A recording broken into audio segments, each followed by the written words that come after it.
choose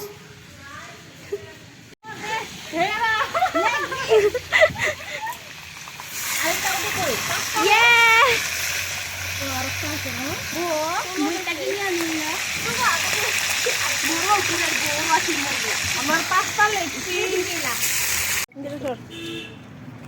দে খাট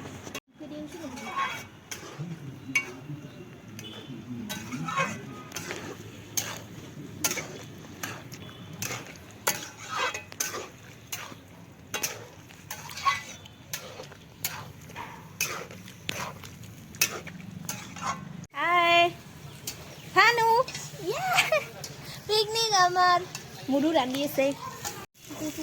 অ মধু feeling কেঙ্কা মজা গরম টানাম চালত চালত গরম লাগিছে ইনা কাটি বাই সিজা আগত নুন দোৱা সিজা আগত সিজা আগত নুন দিবাইছে গৰম চলে তুমি বড়া